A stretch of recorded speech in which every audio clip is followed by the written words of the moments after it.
Five, four, three, two, one. As you can tell by my voice, I'm very dejected. The Lakers blow this one 110 to 109 to Orlando Magic team that's playing much better, but when we dissect it, there's no way they should have lost this game. I'm not sure where to start. Obviously, please like, share, follow your boy. This is the Purple and Gold Report. That's my man Oscar Brown Jr. We'll cut him down. And we'll go, I guess, immediately to the JJ Redick Report. Once again, we're at Sports Guru, aka DH Grove, on YouTube. After every loss, after every win, we go, well, if we win again, which I'm sure we will. I believe 20-something games left in the season. I can't believe I'm tongue-tied. Just a horrible loss, man. Just very, after you get humiliated by the Celtics, you figure maybe you can right the ship and come and beat the Orlando Magic, but you can't even do that. And let's just put our cards on the table. They can talk all about Luka Doncic this, Luka Doncic that. First of all, he's a horrible defensive player. Everybody hunts him. They hunt Austin Reeves as well. And if Laker fans think that somehow if LeBron James leaves this team, they're going to be much better or better, period, they're sadly mistaken. Even tonight, Luka, the one thing that I know happened, I'm almost 99% sure that it happened, is DeAndre Ayton vapor locked. He was supposed to roll to the hole. There was no reason for him to stand right near Luka. That was ridiculous. So I'm sure that's what Luka, I don't know if he's going to throw him under the bus like Aaron Rodgers does his teammates, but that was the biggest problem on the last play with 6 seconds left to go. And then Luka just spazzed out. Like he had a wide open shot. There was no reason why he shouldn't have taken it or try to drive to the hole. Driving to the hole would have been a little difficult because Ayton was standing right in the way. So, no one's mentioning that. I watched every post game, listened to every post game. That's what really screwed the play up. And I believe as Luka's walking off the court, he's probably saying that. He probably is really saying that. So, I'm not sure what Ayton was thinking. Ayton is a low IQ player. We all know that. He just is. And I don't say that to be disrespectful. I don't say that, because I'm a fat guy who thinks he knows everything about basketball. The bottom line is that's just the truth. That play exemplifies the low IQ that Ayton had, that he didn't have enough of the wherewithal to roll to the hole to just at least give Luka some room to operate. Then Luka didn't want to take the last shot, and then he kicks it to LeBron, and LeBron has to take a turnaround jumper from the corner, almost falling out of bounds. And, obviously he didn't make it. If he would have made it, it would have been unbelievable. Been like the Cleveland days when he made a shot like that at the end of the game. Obviously, this is not then, and the Lakers lose 110 to 109. Yes, they should have got some defensive rebounds. That probably would have sealed the game.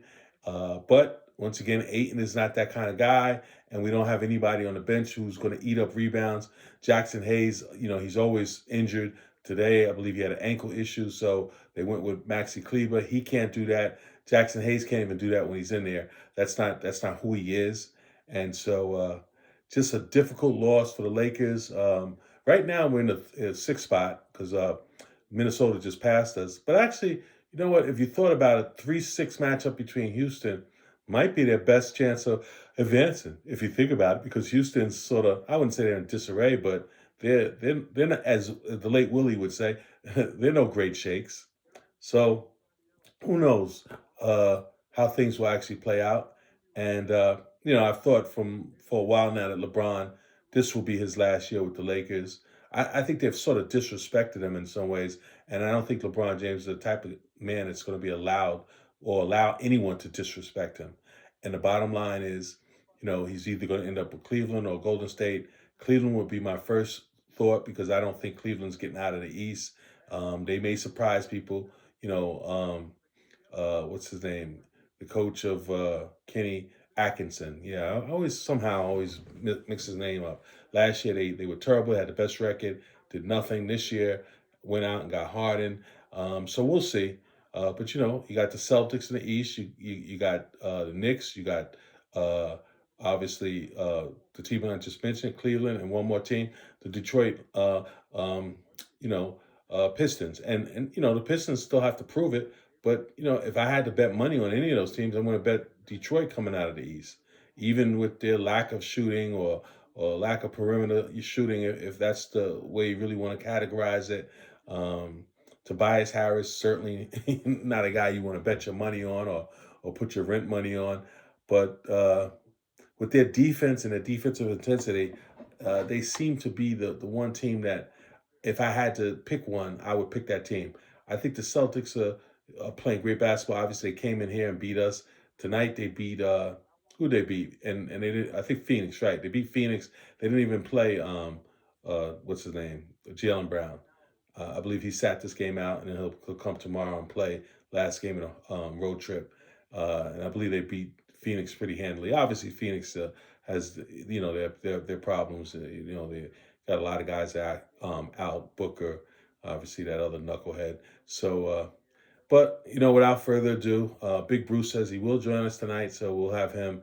And once again, Sports Guru, aka DH Grove, on YouTube on all losses. Please, subscribe to the channel because that's where we're going to be. I don't know if we're going to have out of these last 25 games if we go 15-10, but we will be on the YouTube on the losses and on Facebook during the wins, and we're going to mix it up that way. And I, if we do this next year, probably the same way, 50-50 or 60-40. And here's JJ Redick. We're going to give you the JJ Redick report. I had to get that off my chest. And then I guess we'll throw a couple of interviews in there. And then, Big Bruce will join us and we'll dissect it. All right, so let me turn this puppy around and get everything here situated. And here's JJ Redick, the JJ Redick post-game report on the Purple and Gold Report. I'm DH Grove. Yeah, I mean, I haven't had a chance to really get into it with Luka. He obviously, ran a play for him to get a look. I felt like we got a decent shot. I don't know if you thought Isaac was going to overhelp. He could hit LeBron there, but I thought if you look at the sequence of events there in the last whatever it was 36 seconds. We went for a 2-for-1. We executed it. We get a wide open 3 from Rui. That's a great shot for us, one of our best shots. Now, I'm not saying that JJ Redick's supposed to throw Luka under the bus there, but if you don't tell the truth there when he screws up, then you can't tell the truth anytime. So that's just my opinion. So we can get, doesn't make it, but we get the ball out of bounds on the deflection. We execute our inbounds. AR set a great screen. LeBron created a lot of thrust on that with some great confusion, and we score, and then we get a stop, and they're just not able to secure the rebound. And that's really, to me, like, you go into this game, with their size and their strength, it's gonna be a rock fight, and we lose the scoring opportunity by 8 in a 1-1 game. I think that's the game. We had more turnovers than them, and they got more offensive rebounds than us. There were a couple points in the game where it seemed like you had decent control. Was there any point where you had a third quarter run when you got up 12? Did you see anything as to when you started to back and forth quickly? You have to go back and go sequence by sequence. I thought they were able to get to the basket consistently in the second half. And put really put pressure on our rim. And then Ben Caro made a lot of jumpers.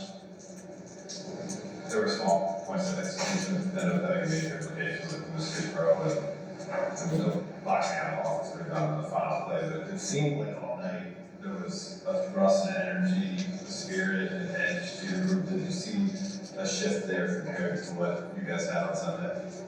Yeah, I mean, every event is its own event, and I thought we played well enough to win tonight. Certainly had the edge and played hard enough to win, and we played together. We did our best to play the right way and share the basketball. JJ, it seemed like you guys were able to execute some intentional offense, like when they at the start of the game with Austin, at the start of the second half. I guess, what is it going to take for like the free flow offense to kind of make sure that everybody's getting fed? And does that make sense? Kind of where it kind of it feels like that's more just sort of how you guys play. Yeah, I think you got to give your guys some leeway to playing an early offense versus just playing in half court. And we got to find that balance. I mean, this is a team. They didn't start in 1 through 5, and they played 1 through 5 the entire game last year. And so I thought, we were prepared for them to go to red and switch everything. And we had some good stuff. I thought Luke made a difference, when he was in the game with just his movement against their switching. Hey JJ, you guys went 4-4 on this homestand. What's your overall assessment? Just what do you guys think of this period? Yeah, we're a work in progress. Coach Austin, 0 points in the first half, and you just shot 5 times. Those few shot attempts, just how the game was flowing, or why do you think it slowed from offensively? Yeah, it was. Thanks, Coach. All right, thanks.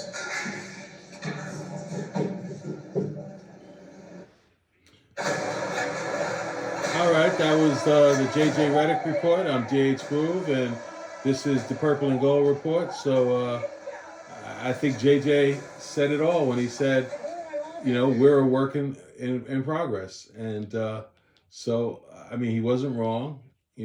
I believe he was right. I think that's what the Lakers are, unfortunately, at this point in time. They are a work in progress. Now, where they go from here, it could be a number of places. They could, get better down the stretch, make a playoff run, or they could flame out and go out in the first round or in the play-in. So, time will tell. We'll have to wait and see how that actually plays itself out. It's really no way to really determine how the season is going to go. So here's some interviews, and I think we'll get LeBron James on this one. Let me mute it, and we'll walk you through this. Here we go. Let's see if we could get fast forward going. That'd be nice. And let's see if we can get LeBron James. He talked after the ball game, and as usual, very candidly, and didn't throw any. He did allude to the fact that he thought that Luka was going to take that shot, which he should have. And that was the biggest key to the stretch. And like I said, what happened there is Ayton didn't roll, and that really threw Luka off. And here's LeBron James. Let's go back a little bit and see. Okay, here we go. So this is LeBron James post game, and that's James Worthy talking right now. And right after James Worthy, I believe we'll have post game with LeBron James, and I'm not sure who we'll have afterwards, but we'll see. And then Big Bruce and me will discuss the game. All right, here we go. I believe it was the first loss when leading after 3 for you guys. How would you assess what this one broke down? I don't know. I mean, there's a lot of plays, obviously a lot of bang-bang plays to finish that game off. I mean, we made shots. We couldn't get that 2 possession. We go up 3, they come down, hit a 3, we go up 3 again. They come down, we get an and 1, we go up 2. They take the lead. It was just like, couldn't get a stop, a key stop, and it cost us all the way to the end. What did you see on that final offensive possession? I thought we had a good opportunity.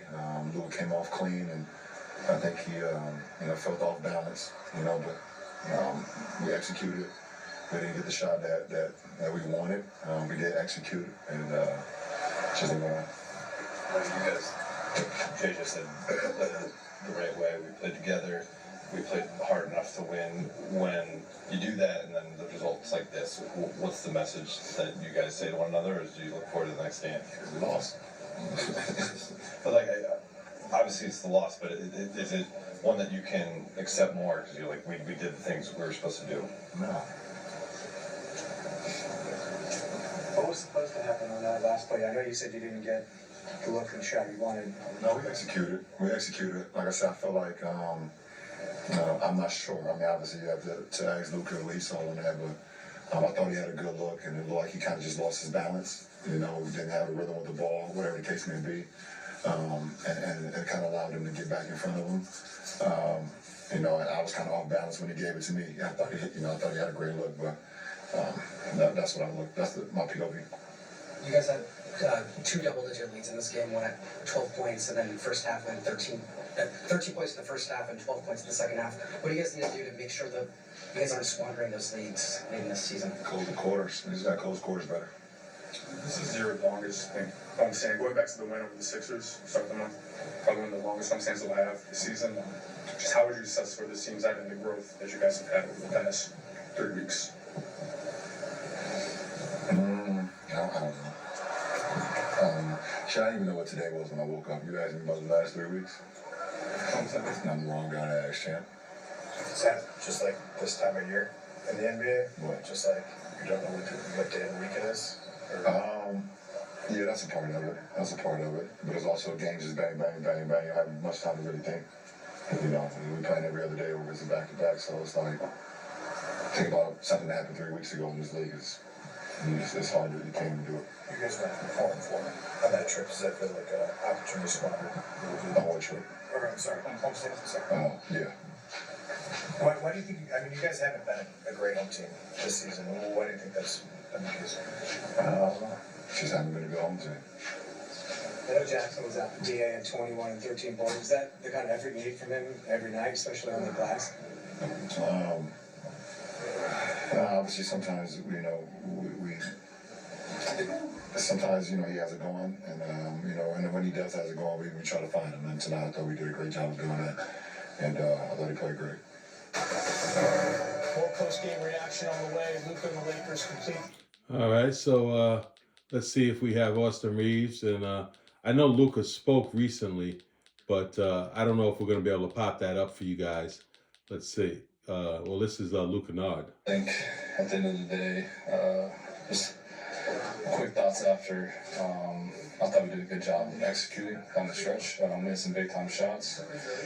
We just couldn't get stops. That's I think that's when we really need to focus and communicate, really lock in there at the end. And just when I was in there, Luka hit a couple big threes to put us up, and then they came right back down. And I think Banchero hit a 3, and then somebody got a hand one. So balance moving forward. Yeah, I mean, it's just communication, trusting one another. I thought we did a good job executing. Throughout the game, there were some slip-ups. I mean, it's not going to be perfect throughout the games, but, you know, it's definitely some things we got to clean up and talk through, but it just comes down to trust and communication and physicality, and obviously control your effort, and just compete on that end. Right. In your career, what's the best way that you found for yourself personally to get over like a gut punch type of loss? Yeah, I mean, they're definitely not easy. I mean, you're going to think about it for a little while, but that's just, it's part of the NBA. Games like that happens. You got to move on. You got to find a way to move on. Obviously, you can look back on it, talk about it, figure out some things you got to work on, and but we got another one in 2 days. And you got to the squad and kind of assessing your first few weeks here. Where do you think the team's at right now? Yeah, I mean, I got full confidence in this group and who we have in this locker room, and I mean, I've been on a lot of teams, a lot of good teams, and I fully believe in what we have.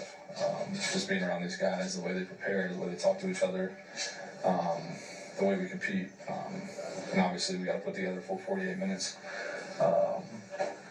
But for me, just being a new guy, getting to know all these guys, I mean, it's been a pleasure for sure. The sausage egg biscuit. All right, Luke Kennard. He's a Duke. I don't know if he graduated, but He he I stand corrected. very well spoken, very measured in his responses. Actually, let me say this about Luke Kennard. He's done a great job of taking the ball off the dribble and driving to the hole, which is something most people didn't even know he had in his repertoire. But I would also say that, the lack of JJ Redick running him off screens to get him some more threes, because he's really not been able to take a number of threes, which is what he's known for. And that's because he really hasn't had the plays. Not he hasn't had the plays. And let me turn this around. I don't think we're going to get any interviews. I'm not even worried about Luka, because I know what Luka did, and anybody who knows basketball knows what Luka did. Luka, fest. I was going to use a different word, but sometimes kids watch these shows, so we'll just leave it at he fest. I'm from the hood, Brownsville, Coney Island, Flatbush, and K Sarah Sarah. That's my roots, and it's really simple. When this is the second or third time that Luka didn't want to take the last shot, didn't want to be the GOAT. Last year he did he actually took the shot remember when LeBron tipped in that last second shot at the buzzer after Luka missed. So I can't make that claim last year, but this year he's been in the same sort of situation. We cover every game. I've covered every game. I've only missed 2 games in LeBron James's career. So, not to say that my memory is photographic or anything, but it's pretty daggone good. And like I said, this year, Luka's been in that same situation where he sort of was reluctant to take the last shot. And this was a perfect example of it. He didn't want to be the GOAT. Maybe he didn't have confidence. He shot the ball miserably. Let's see. Let me just pop it up here. 8 of 24. 8 for 24, Alexa. What percentage is that? If you can, we'd appreciate it. Luka Doncic shot that tonight. Are you there, Miss Alexa from Amazon? 8 for 24. What percentage is that?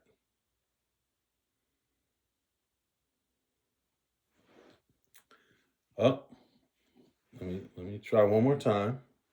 See if I can get Alexa from Amazon to give us that percentage, because it's not good, but I like to be exact. And let's see if we can see. Alexa, 8 for 24. What percentage is that?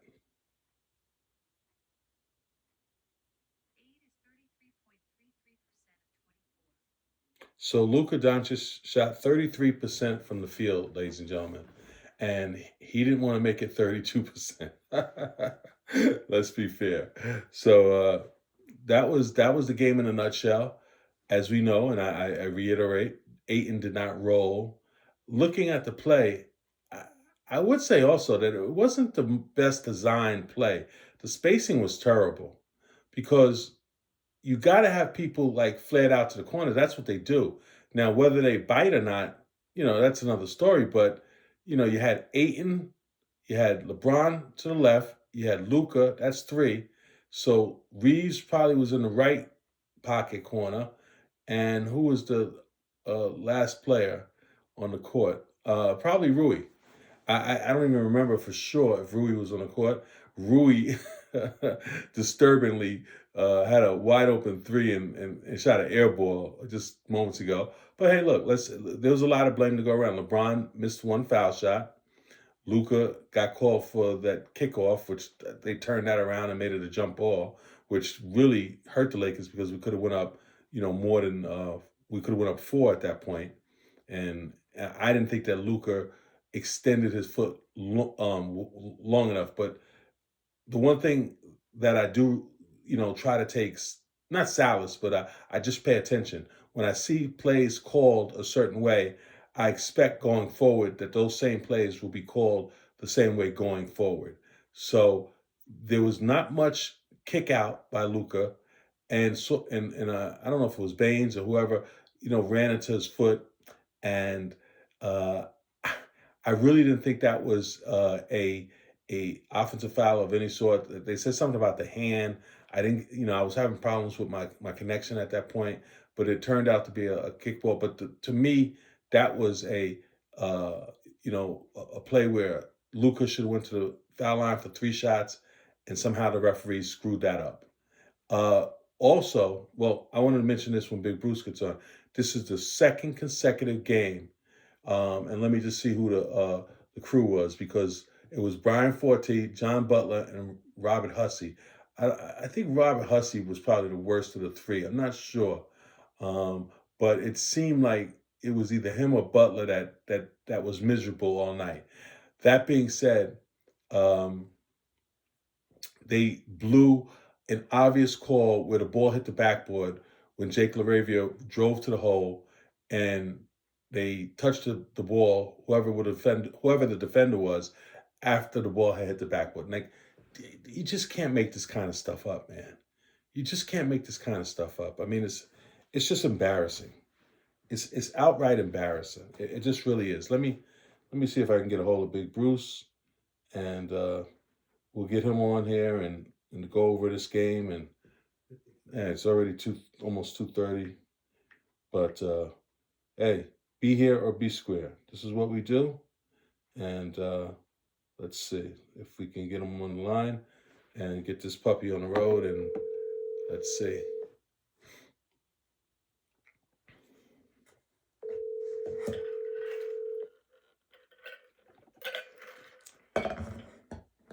Hey, my brother. Big Bruce in the house. What's going on, big guy? Oh, man. Nothing but just disappointed. Yeah. This was a tough one. I mean, the Celtic one was like miserable, but this one, obviously, a game you should have won, you could have won, and you didn't win. So let's get right into it. It's 2:24. Be here or be square. Glad to have you on with us. So let's just go to the sequence on the last play. Tell me what you saw. We could dissect the game in a few different ways, but let's start there. What did you see on that last play? Where do you put blame? Just tell me your thoughts. Well, I'll tell you what, seemed like they didn't even have a play set. That was number one for me. And Luka passed open a wide open shot. Of all the times he shoot the ball, he passed that shot and made a very difficult shot for LeBron, which he had to fly, just throw the ball up. But to me, it seemed like they didn't even have a play set. That was number one for me. Okay. All right. So let me dissect it a little bit further. You're not wrong in almost everything you said. Great observation by you. But let me just add a few things. Number one, what Luka thought was going to happen, and I wouldn't say 100% sure, but when I used to watch this show, they used to say gun to your head. So gun to my head, I'm pretty sure that Ayton didn't do what he was supposed to do. Ayton stood in the way, and he should have rolled immediately. That's what I believe. If you looked after the game, I don't know if you saw it, but Luka, who yells at everything, was yelling something after the game, and I'm pretty sure he was saying that Ayton never rolled. And that really kind of screwed the whole play up. Now, you're also right, Big Bruce, when you say it wasn't the greatest design play. Let's say Einstein is not going to lose any sleep wherever the heck he is right now, because it wasn't one of JJ Redick's better moments. I didn't like the spacing. A lot of people felt AR should have been over there. Luka had a terrible game. He shot, I think Alexis said he shot, let me see, let me pull it up. I just forgot that soon. Let's see. Oh, he shot 33% for the game, 8 of 24. So that's terrible. And I think, and I'm gonna just be honest with you, I think Luka, as you probably, you're a New Orleans kid, I'm a New York kid. What we used to call that, and I don't want to curse, so I'm going to try to be respectful to the audience. We used to call that you fessed. I don't know if you've ever heard that terminology used, but you know, we said back in the day, yo, you fessed, man. You fessed. Meaning you was either scared or you just for whatever reason you didn't get something done. We call that you fessed. And that's what Luka did. And let me say also, this is about the second or third time this season he had a chance to take a last second shot and somehow defer to someone else and put them, you know, between a rock and a hard place because what he did to LeBron James is just inhuman. You don't pass the ball like LeBron had to take a turnaround jumper from almost the out of bounds, and you know obviously he missed. People will talk about that tomorrow. The people who hate LeBron James, oh, he missed the last second shot. He also missed a foul shot. He also. I don't know how they could blame LeBron James for that shot. Well, they will. They will. Mark my word. But he did cheat on the Baines three, which Baines buried, you know, down the stretch, and he also missed the foul shot. But he also dunked the ball on the out of bounds play. So it was some good, some bad. Luka with the 3-point shot. Let's go there. Do you think that was I forgot what they called, but I thought that should have been three throws for Luka. How did you feel about the play that turned out to be a jump ball? I also thought it was going to be a 3-point. I thought it could have been that just me and my wife were just talking about that. And I thought for sure it did call a foul, but I was looking for them to add on when he was underneath Luka like he was. Okay, so I don't recall what they said. Do you recall what they said was the reason why it was a jump ball? Yeah, because they said it wasn't a foul at all, and they said that and stopped play when they stopped the play, I believe. Nobody had imminent possession. Correct. Okay, all right. So because my TV, for whatever reason, when I watch Spectrum, it always gives me a hard time. I couldn't get the feed on my normal television, so I was battling I guess the just the what do you call it? I was just battling. I'm sure there's a word that I'm not utilizing. Mine was acting a little crazy too. At one time, I had to start watching on my phone. Yeah. It was a rough night from that perspective, but okay, so that clears that up. We have that straight. I will say this. I thought that the play, he didn't kick out far enough. I thought that the way he kicked out was his normal shooting, the way he was backing up. Maybe a little bit, but I was very kind of surprised that they overturned it, but nothing. It always seems to be something like that when you're the Lakers. It always seems to go against you. I'm surprised it went against Luka. That's the kind of play that they usually overturn when LeBron is shooting, but this time it was Luka, and that kind of surprised me. But all right, so we're pretty much agreement in both areas. Like I said, there was some plays. LeBron missed one of those 2 free throws down the stretch, and he also cheated on the Baines' 3. Then the one play that killed us was the offensive rebound that hit off somebody's hand, and then we didn't secure the defensive rebound, excuse me.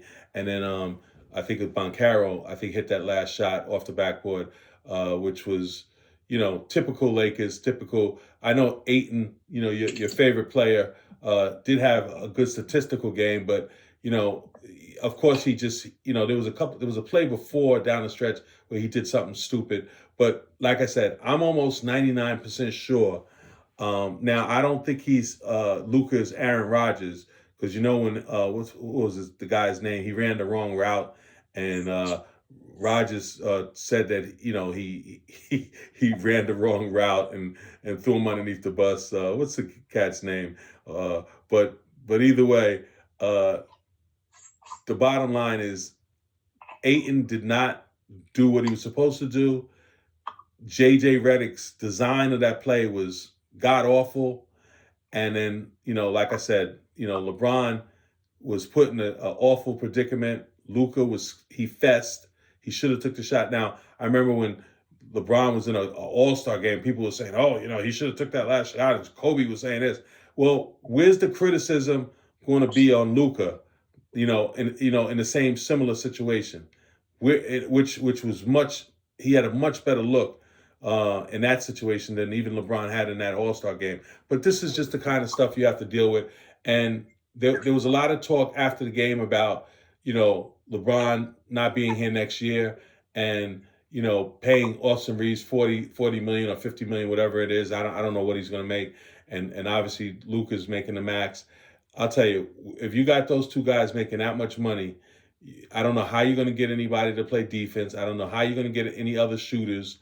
The Luke Kennard, he's a free agent after this year, so I'm not sure what's going to happen with him. But I'm sure he's not going to take, food stamps.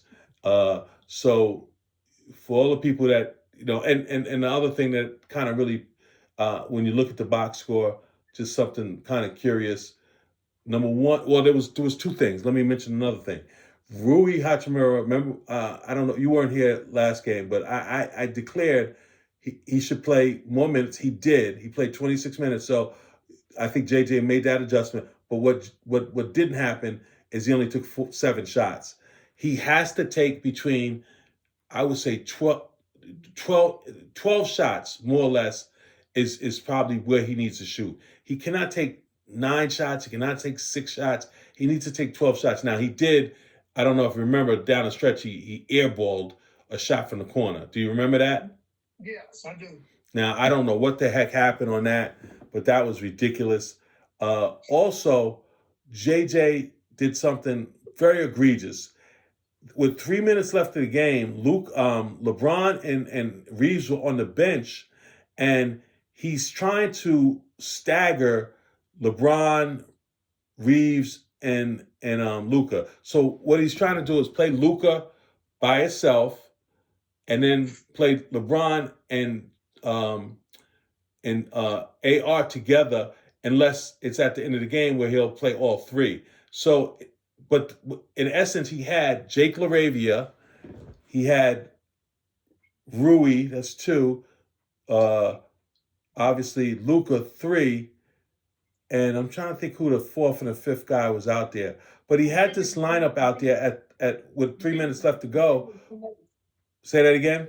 I think it was Kennard.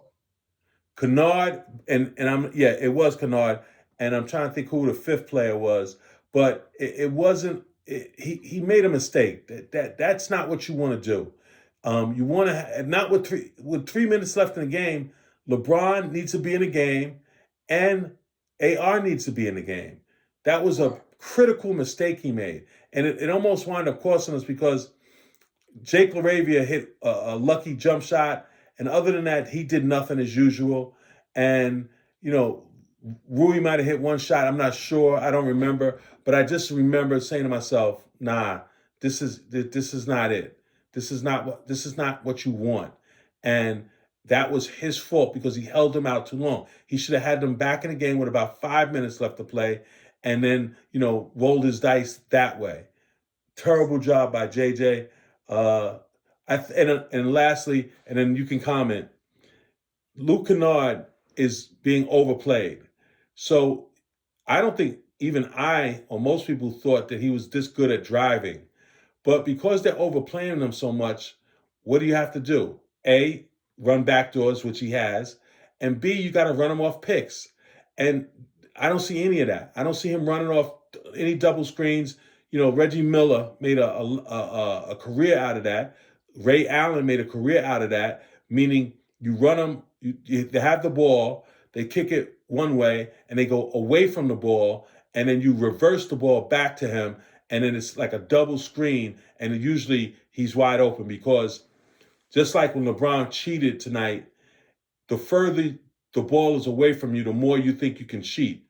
Now, it came back to smack us in the face when LeBron got, that jumper, he allowed Baines to hit the jumper. Thought he could get back. But usually as the ball goes away from you, you leave your man a little bit. And that's just that's what you do. That's basketball. That's good basketball. But in that situation, we paid for it. But we don't see enough of that with Luke Kennard. The floor is yours.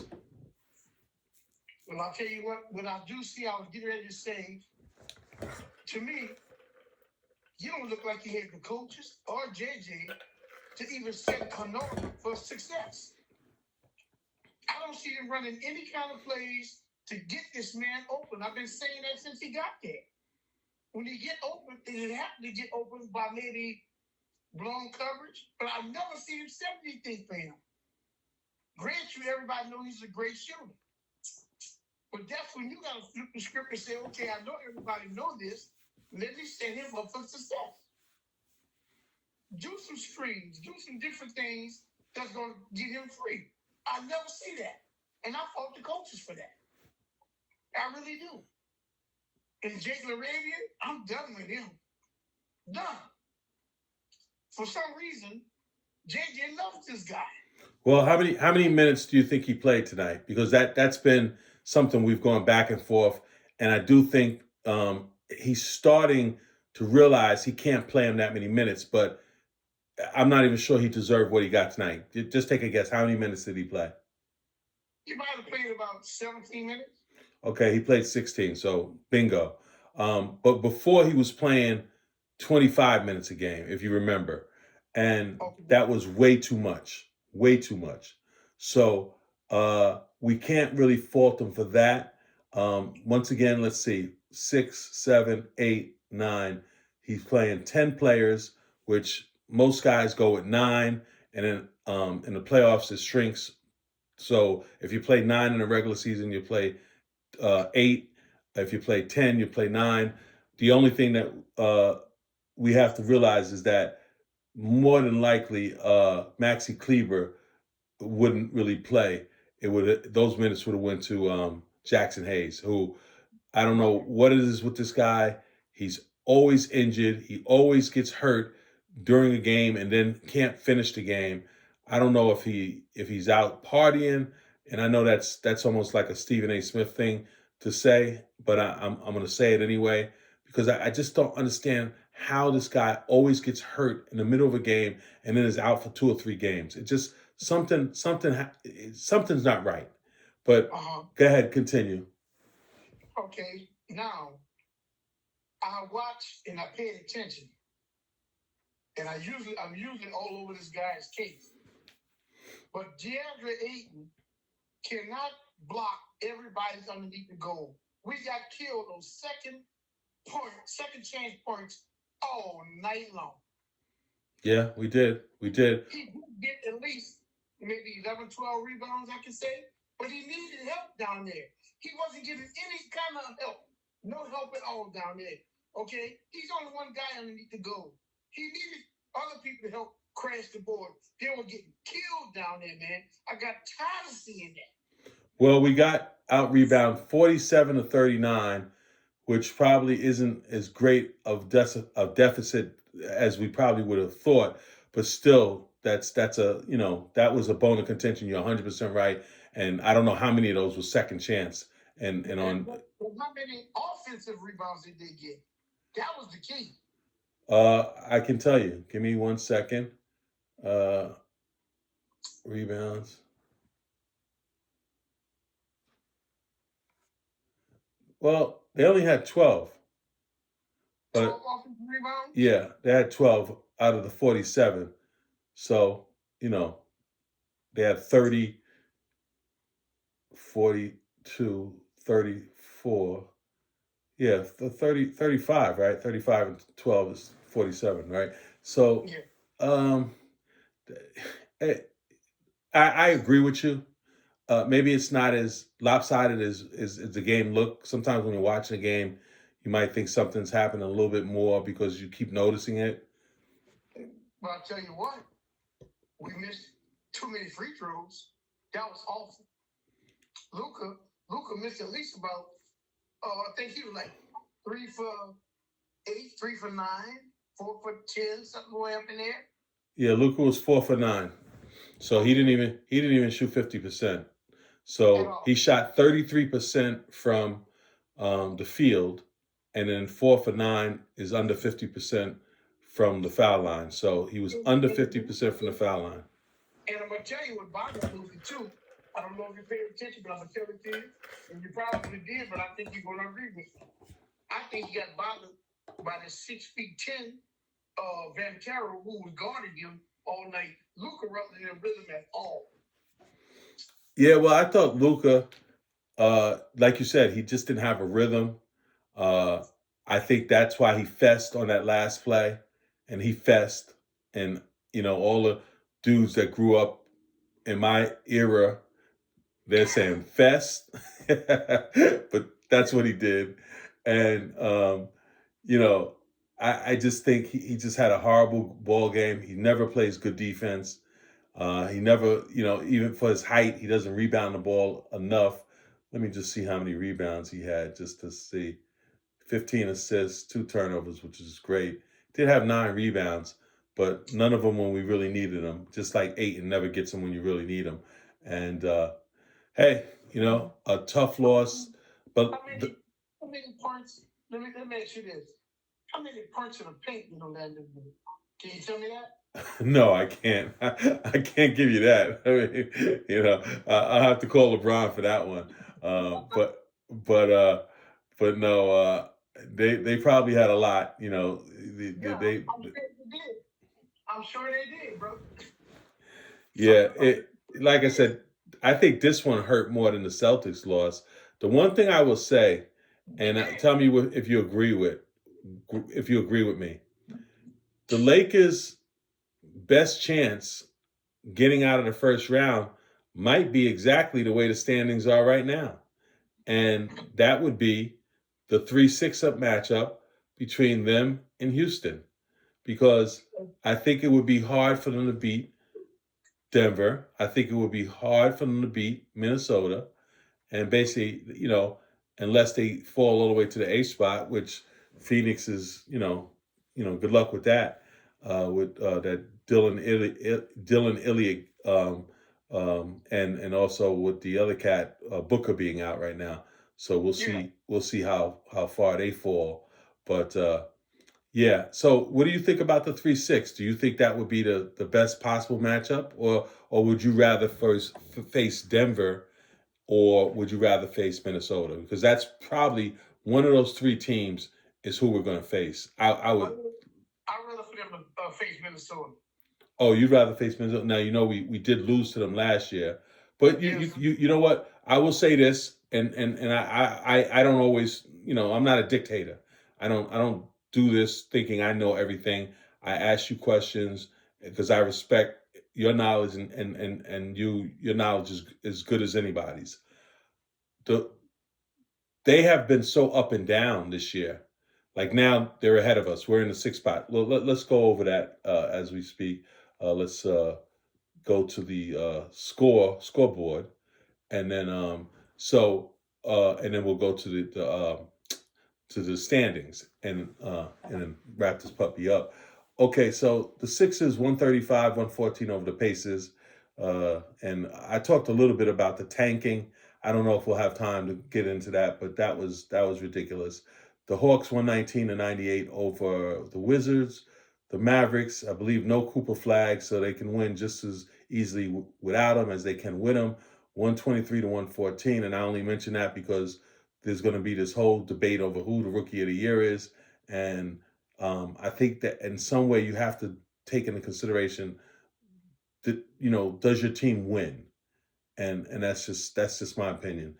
The Thunder 116-107 over the Raptors, bad loss for the Raptors. The Knicks lose big to the Cavaliers. Cavaliers playing really big, and that's probably where I'm going to be next year in Cleveland, doing the Cleveland post-game report with LeBron James being there. Knock, knock. The Hornets 131-99 over the Bulls. The Bulls, what's the Bulls head coach? This guy has like 9 lives. Billy Donovan. How long? Let me just move on. The Bucks 128-117. Seems like they're playing better now. The Warriors lose to the Pelicans, your boys, 113-109. The Celtics, Jaylen Brown didn't even play tonight, and they beat the Suns 97-81. The Timberwolves, once again, I mentioned earlier, they won in Portland 124-121. And then in excruciating fashion, our Lakers lose a heartbreaker, 110-109. Wow, it just it doesn't get any worse than that, folks. Let me just see. Where I gotta look for standings. Oh God, I don't know why. Oh, here it is. And so we won't even go over the East.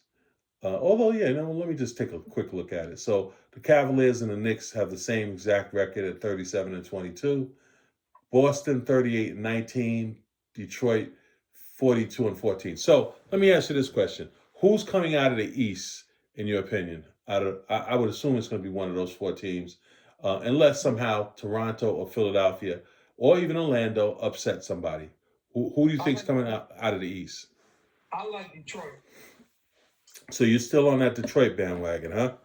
Yes, I am. Okay. Well, you know what? You might be right. I done turned to a Kid Cunningham big fan. So let me ask you this question. Another question, Big Bruce. Who's the MVP of the league? MVP of the league? Huh? Who? The MVP of the league, huh? Yeah, I'm asking you. Just say the season ended today, who would be your MVP? I mean, yes, that's my question.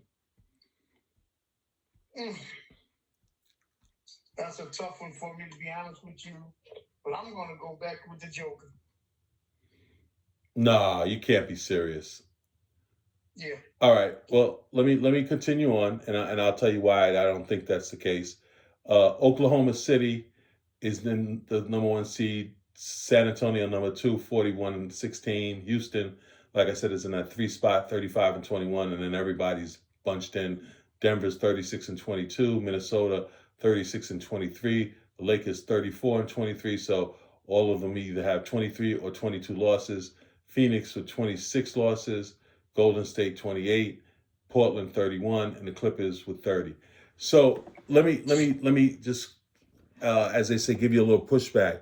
The reason why Joker can't be the MVP is because he missed a lot of games, and since he's come back, they really haven't played that well. They played better without him than they played with him over the last, say, 10 games. If you go to the 10 games before he came back, they were like 7-3. And now they're under 500. In fact, that's why they moved to the 4th spot. They were like in the 3rd or the 2nd spot the whole time while he was out. So and I don't know if he's going to miss one more game. I think he only can miss one more game to be ineligible for the MVP anyway, because you have to play. I think it's 65 games. Okay. So I just don't see that happening. I see him missing another game. Number 1, number 2. I just don't think his impact has been what it was. Now, prior to him getting hurt, he certainly was the MVP. But this is not the MVP for 30 games. This is the MVP for 82-game regular season. And I don't think it would be fair to give it to him. But, do you agree or disagree? You obviously don't. I have no feelings. I'm the Tin Man. I have no heart. Don't say what you feel.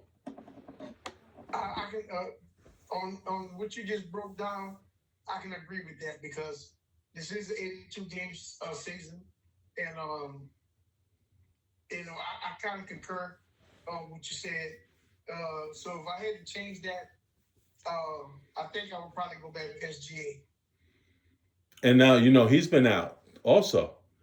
He's been out the last 10 games, and I don't know if he may not make the 65 game rule.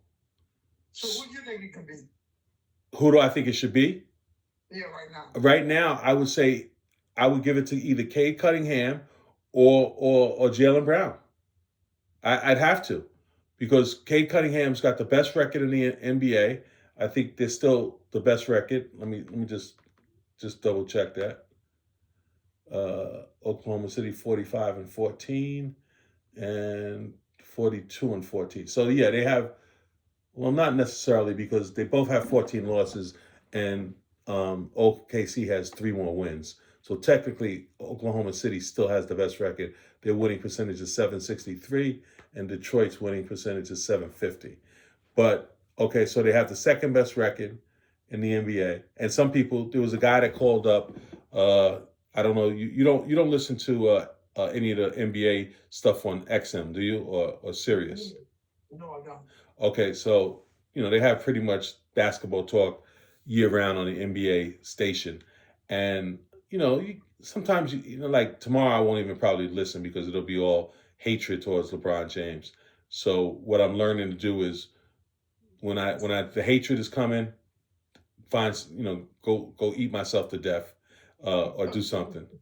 That being said, a guy was arguing. He said that the reason why he doesn't want to think that the Detroit deserves so much credit is because of the fact that the East is so, inferior to the West.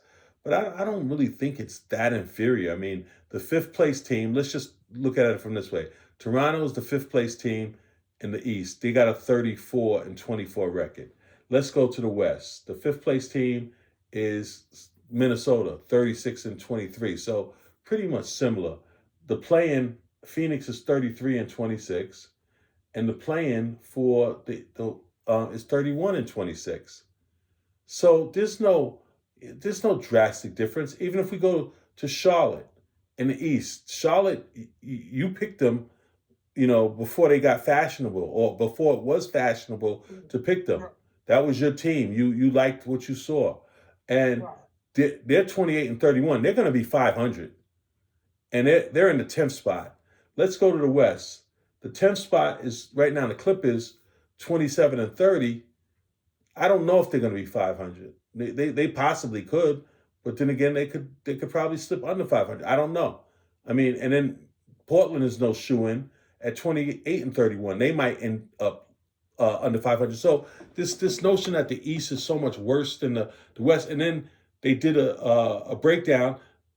Boston's record against the East was, like 13, and it was pretty decent. It wasn't that bad. So I don't know. I mean, yeah, a lot of times we kind of think that the champion's going to come out. It's almost like the SEC. Everybody always says the SEC is the greatest conference in the world, but they haven't won a national championship since my great grandmother had her testicles taken out, so, it just, even though they do put more guys in the NFL and all that good stuff, isn't it about winning championships? Yes, it is. So they haven't done it. So I just think this dominance that people have, I think it'd be fair to say the SEC, and I know that's your cup of tea, they have more depth than any other conference, but I don't know that they're so much, head and shoulders above everybody else. I don't believe that because they don't always win the championship. And quite frankly, I don't even have the numbers in front of me, but over the last, say, 5 years, has only maybe like one or two teams, and that would be Georgia, have won a national championship, if I'm correct. Yeah, I believe you're right. And before that, it would have been LSU when Burrow was there.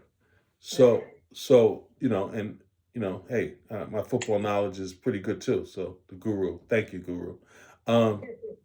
But yeah, I just, the guy was killing, the East, and this is the narratives that you have, because when they do all of this like statistical data, which I'm not into all of this, stuff, because the reality is all of these analytic stuffs are devised so that rich white guys can have jobs.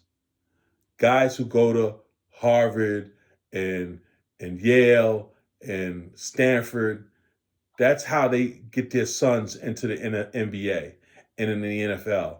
It's all with analytics. Okay? So they have to justify their salaries or them even being in the NBA, NFL, and Major League Baseball. And I'm a guy who goes by the eye test. I still go by the eye test. I said tonight when the Lakers were in the second quarter, I said, you know what? This don't look good. The eye test told me this didn't look good. And of course, they squandered the lead. It was the first time that the Lakers went into the third quarter with a lead and lost the game. I think, you know, they were like almost 30-0. Well, I don't know if it was 30-0, but now it's whatever it is. It's After leading in the third quarter, right? right. Yeah. So, just a tough situation all around. Obviously Thursday we play Phoenix. Phoenix, you know, a little wounded right now. Then Saturday you got the Warriors, who have played a little better without Steph. I think Steph will still be MIA. And then I think they have a back-to-back. Was it Thursday, Saturday, and then Monday, Tuesday? I'm not sure. I have to look at the schedule. But then I think one of those are back-to-back. And then after that, I think they have Denver. Let me just look at the schedule real quick before we call this a night. Anything else? You while I'm looking it up, you go ahead and give your final commentary. Yeah. I'm not too sure about job security for JJ. I'm not too sure. It depends on the rest of this season, how this go. But I'm kind of leaning towards JJ won't be Lakers coach too much longer. It just, like I said, it depends on the play the rest of the season. Okay. Well, let me just jump in there. Let me give you the schedule, and then I'll comment on what you just said. So we have tomorrow night, because tonight is already in the books. So the Lakers play the Suns, 9:00 start on Thursday. Saturday night, I think it's probably one of those ABC games. The Lakers and Warriors, 8:30 at night. Then a back-to-back with the Kings, who beat us last time in Sacramento. If they beat us again, we might as well call the season a wrap. And then we play the Pelicans on Tuesday. Then we hit the road on Thursday against the Nuggets, which will be a huge game. Back home on Friday against the Pacers. Then in New York, oh no, the Knicks will come to the Lakers on Sunday, March 8th. And then Timberwolves, which will be a huge game on March 10th. The Bulls, March 12th. Hopefully I'll be in my new home by then. And, well, actually, no, I won't. I'll still be getting cable and stuff. The 14th, the Nuggets back at the Lakers, play the Rockets. The Rockets again. Well, we play back-to-back with the Rockets, both in their home court. The Heat on the road, Magic, March 21st. The Pistons back in Detroit on the 23rd. Wow. The Pacers, the Nets, the Wizards, Cavaliers, Thunder, Mavericks, Thunder, Warriors, Suns, Jazz. I don't know. I don't even know how to begin to kind of dissect the schedule, because I just don't know. I thought this was a huge game, and something told me that if the Lakers lost this game, that this season might start to spiral out of control. I'm not really sure of that. We'll see. But like I said, to me, you might be right. I can't say gun to my head. Maybe the best matchup is Minnesota. But I kind of think the best matchup, only because of Durant and his lack of success in the playoffs in recent history, or just even in his history. And then also the fact that that whole thing with the what do they call it? The fake account that he had, or allegedly he had. I don't know if you want to believe that stuff. I'm not really sure about that. I don't really generally care about that too much, but you know, who knows, and who knows how that's going to affect? Because allegedly he said some disparaging things about his teammates. Oh, they call it the burner account. The burner account, where he actually has an account where he's posting stuff, but you know, with an alias. Right. So, all right, Big Bruce. Anything in closing you want to add before we wrap this puppy up? You said you wanna talk about what I said about JJ? Oh, okay. Thank you. Now, you're probably right in your assessment, but because Jeannie Buss still has control, and we did what was that guy Horton something, who was a second round draft pick. I believe Rob Pelinka drafted him, and then he had three names. Yeah, yeah, him. You're talking about Dalton Connect, or you're talking about Hood Shafino. I mean, if you think about all the waste that Rob Pelinka has done as a general manager, the terrible decisions he has made, there's no way he should be employed. I don't care if he got Luka Doncic's great grandmother. He still has done a horrible job. And just the fact that I named almost 3 first-round draft picks, even though Tucker was a second-round pick, but none of them are playing either with the Lakers or, in the case of Dalton Connect, getting any minutes. And he was a first-round draft choice, and he basically is doing nothing. But the bottom line is, because Jeannie is still, having control, other than who fires their sisters, their brothers or their family members and keeps their job? What a piece of crap she is. But because she has this security, I don't think she would fire JJ. I just don't. But should he be fired if the Lakers flame out? He hasn't done anything other than the only thing he's done better than Darwin Ham is he can win a challenge, because Darwin Ham was so stupid that he didn't have somebody on the bench who was designated to just do the video of the challenges, who knew the rule, who was a rules expert. Only JJ twice this season has gone against what his bench has told him to do, and both times he lost. And so, but JJ is about, I think he's like 75%, whereas what's his name? Darwin Ham was like 30%. So the one thing you can't do as an African American man is give people the impression that you're stupid, because unfortunately a large segment of our population believe that anyway. So we're always fighting to overcome that. And so that's why Darwin Ham got fired, and the reason why JJ will remain employed, because the opposite is thought of that majority, that they're so smart because he went to Duke. He's he's so heady. But we know, even from tonight, that last play he drew up was for the garbage can. Yeah. Okay?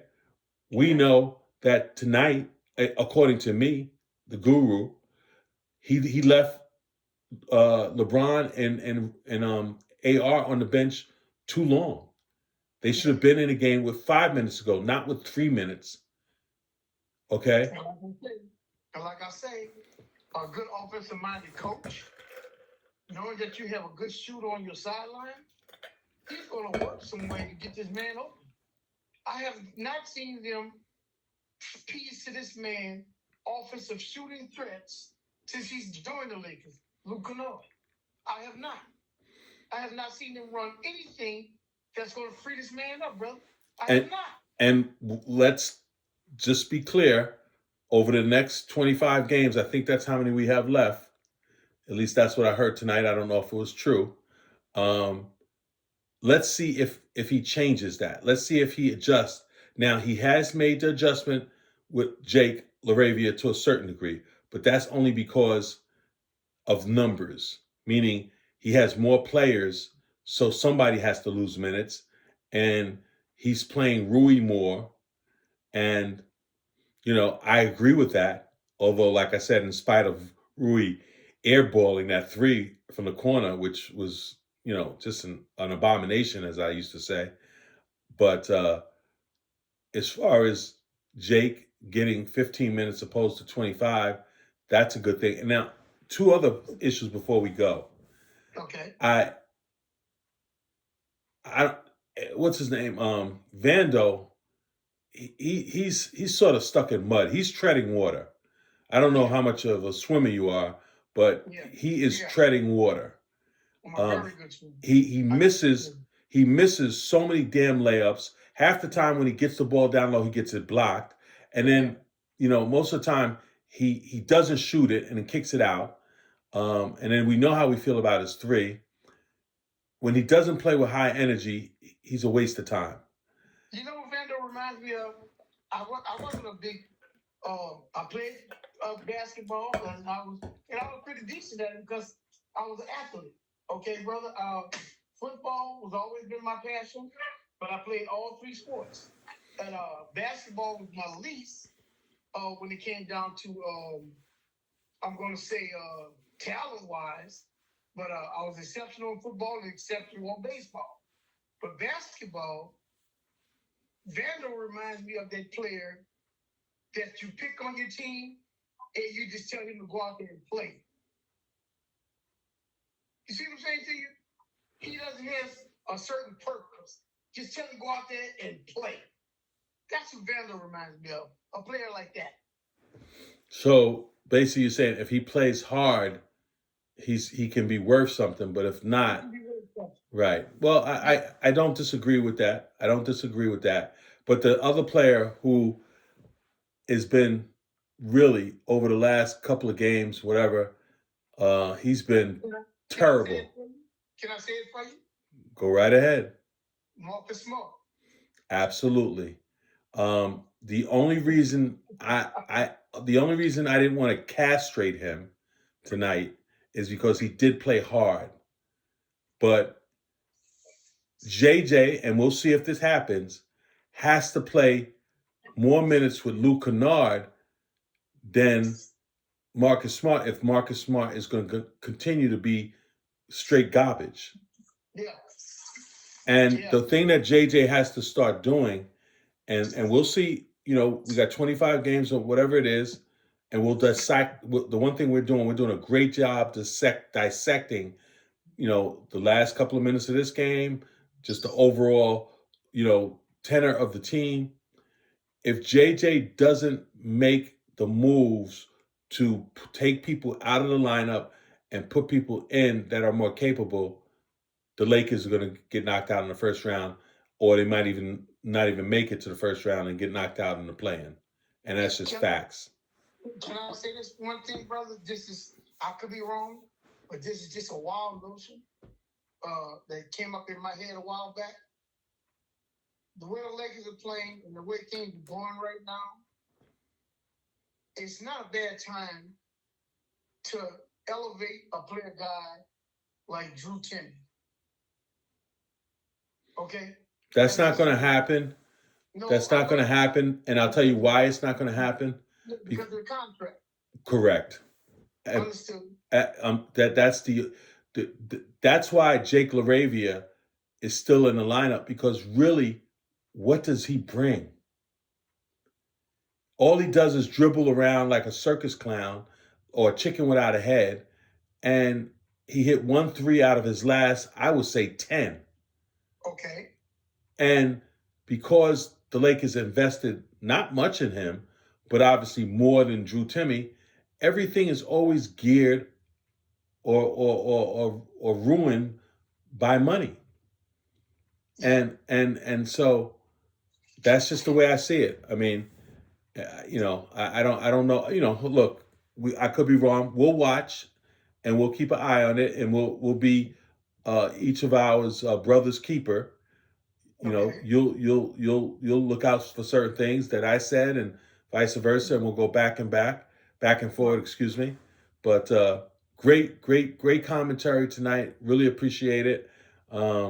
As always, see you on Thursday. Be there or be square.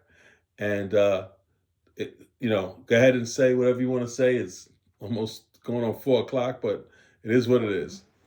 Well, brother, like I said, it's always a pleasure. And I heard what you said earlier. You might wind up in Cleveland if LeBron's going, and I'm gonna miss South Urban and go report, man. Well, I I won't call it the purple and gold report next year if he's in Cleveland. I can't do that. But I know how much I love LeBron. I know how much I've followed his career, my whole career, not my whole life, but I'm older than he is. But His whole career. say that again. I'm sorry. His whole career. Yes, his whole career. And being that I'm an old fart, just trying to, hopefully get in a little shape this summer and get these legs going. I hear if your legs are going, that means your heart is going. And so I got to try to do something to get that going, get that blood circulating or whatever. But that being said, I enjoy talking basketball. I don't know if I ever want to coach again. I don't think so. I don't think I even have it in me to do that anymore. So this is really all I have. My last, piece of the game. The one thing that I would like to do, and hopefully, whether we do the purple and gold or the maroon and yellow show, I would like to at some point do just regular sports talk, me and you, or and get into something like that, because I think we would do a great job with that as well. So that's something down the road that we should try to get into. Once I get into the new spot, we could probably try to see how we could get this technology to work for us. But that's something that, regardless of, like I said, I do feel in my heart that LeBron won't be with the Lakers. And I could be wrong. I was wrong before, because I thought that he would never leave Cleveland. No, excuse me. Right. Well, first of all, I thought he wasn't going to leave Miami, and he left Miami. Then I thought he wasn't going to leave Cleveland, and he left Cleveland. So I've been wrong every time when it comes, time for LeBron to keep it moving. So maybe, I'm the last person you should ask. So, who knows? We'll leave that at that. But I heard what you said earlier, and I'm gonna pray that you can get that started, because I need prayers myself when it comes down to my legs, brother, because I'm not doing so well with my walking as we speak, brother. I have this bad arthritis in both my hips and both my knees, and I'm walking on my walker, and even that is going to be a serious challenge for me. So I go see a new doctor pretty soon, and we got to try to work out some things. So I do understand what you're saying when it comes down to the legs. And like I tell you, I'm having a rough time of it myself, brother. Both hips and both knees. I don't wish this on nobody. Well, the one thing I'll say, and I think that a lot of it obviously comes from the weight. So the exercise, I think, for people like both of us is very important. To even if you do that Tai Chi, I don't know if it's called Tai Chi or whatever, and you do the exercises from your seat, and you get your legs going, and you do all the different muscle exercises they have. I think that's something that you could do. Now, I don't know if you can do this. I know I'm going to do this, because whether I have this place or the new place, they both have pools. So when this weather breaks, I'm going to get my fat, in that pool just about every day. Even if I have to crawl into it, I'm going to get my butt in that pool. And another thing I'm going to do two other things that I've already allocated a couple of dollars towards. I'm going to try to go get my massages again, like when I was in New York, because that helps your blood flow, the massages.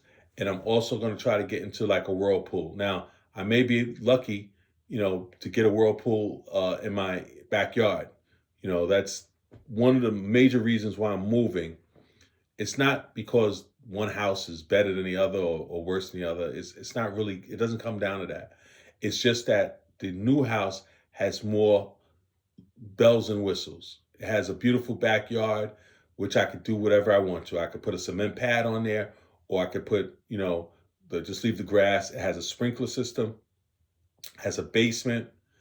It has a deck. So all of those things my first house out here didn't have. So that's one of the things that I'm looking forward to try to improve my quality of life. I don't really care. I'm not a big travel person. I do have a little bucket list. What is it called? The Blue something out there in London. It's a place where they play music.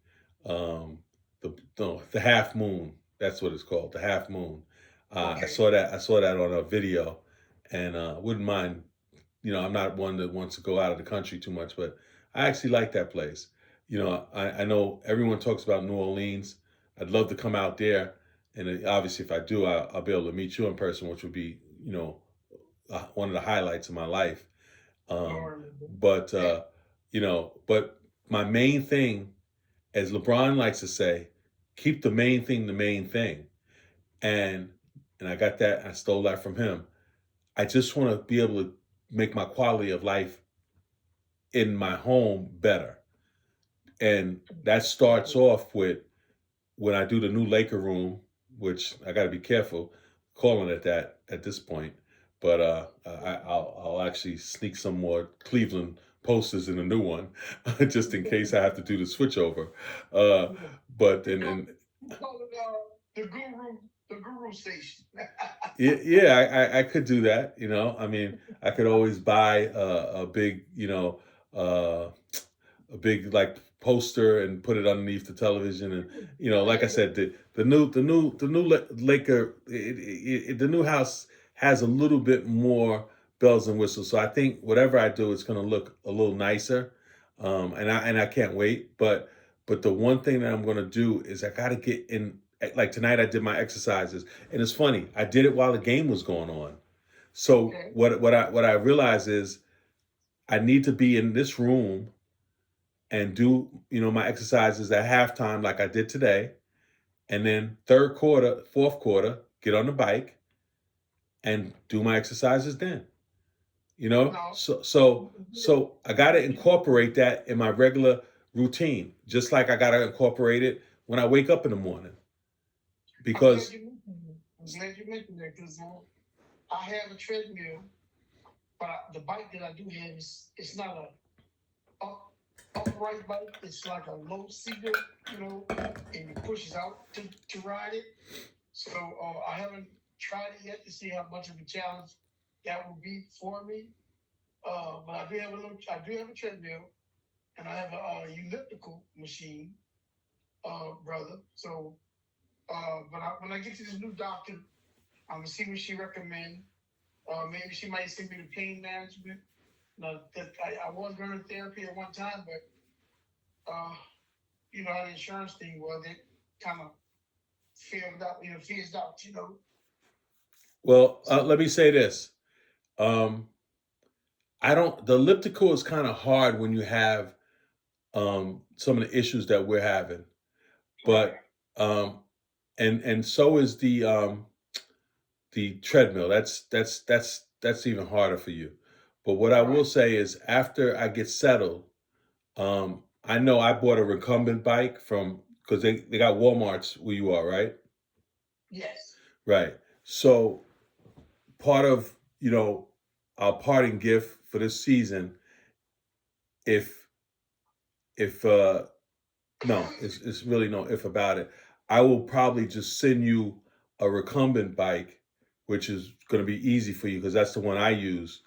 And they, whatever it costs, like I said, I can just have it through the Walmart thing, put your address in there and put it and send it to you, and to get you going with that. Because like I said, I know that's the main thing that we have to do.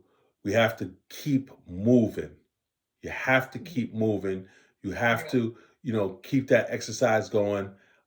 That's what's hurting me right now. But like I said, with the new room, I'm not going to have it bogged down as much. Everything's going to be more spread out. It's different when you see something on a video versus being there, but it just looks like it's just more spacious. So hopefully it is, and hopefully I'll just kind of take a few things out of here that I don't need, either put them in the basement or put them on the deck, and then make it, more advantageous to get in there, get on that bike, ride that bike and do the exercises that, because when you do the exercises, I don't know if you have resistance bands, but they're also good. So I've been using that a little bit. I bought another one that's supposed to be delivered in another 2 weeks. So I want to put like resistant bands in the living room and and in my Laker room, so that when I'm in there, I'll just, kindly just do that, kick my legs up, kick my legs up. And these are things that will help you strengthening the muscles and get the water or whatever out of your legs. And like I said, it's always been known that, when the wheels go, everything goes. So we got to try to get that going. You hit the nail right on the head, because my biggest problem is the strength. I don't have the strength in my legs like I used to. That's what my problem is, brother. Right. And that's because, and the major reason for that, and I'm not a doctor, but it doesn't take a genius to figure it out. It's because you don't have the circulation, and the blood is not flowing in there. So without the circulation, you can't have that strength. So you need the strength in those legs. And that only comes from basically getting the blood flowing. And then obviously, if it flows from the heart, it'll flow down to your stomach, to your feet, your legs, etc. And even if you take something that promotes circulation, like what is it called? Beet juice, or I think it's beet juice, and then also there's another one. Beetroot? Beet, I think yeah, I hear something called beetroot. yeah, and then there's another one. Pomegranate. All of these things are good for circulation. Yeah, pomegranate juice. Yeah. So things like that, we both need to try to experiment with them. Even more, not even so much Western medicine, but natural things that might help us get back. And like I said, I know I'm gonna have that pool. And I'm like I said, I'm gonna buy a freaking golf cart, so that I have no excuse to get my fat butt in that golf cart and go to that pool, and because where my new community, it's a lot of golf carts or whatever. So, and then get in there, and just like I said, I don't have to swim. All I have to do is walk. Correct. All I have to do is walk up and down the pool, back and forth, back and forth. And it doesn't even have to be a long time.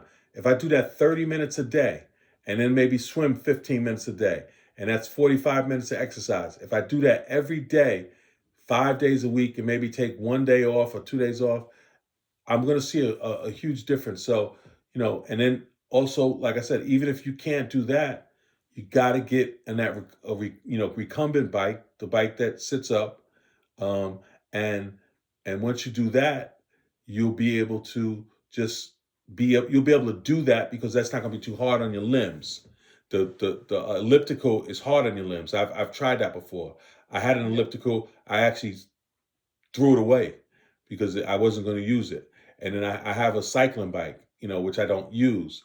And then the treadmill, which, is very hard to do that. So the recumbent is what, you need.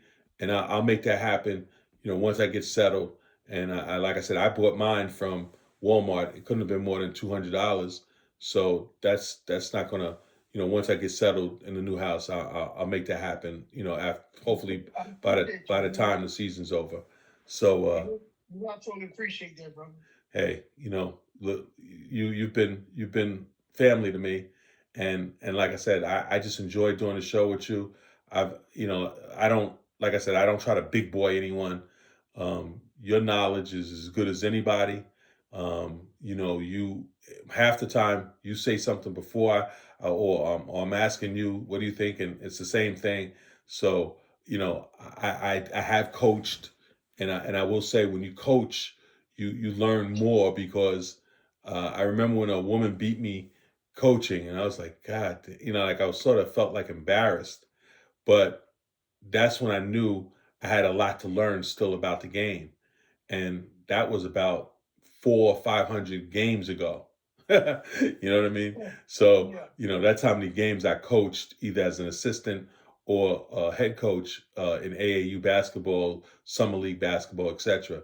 So I just really learned on the job and had a fantastic time doing so. So, like I said, this is just another tonic for me. I enjoy it, and I look forward to doing these shows with you. Be there or be square. But For sure, man. It's always a pleasure, man. Trust me, I really enjoy this. This is very mind therapy for me, to be honest with you. So I appreciate you for even letting me tune in from the word go. So thank you very much. well, it's a pleasure.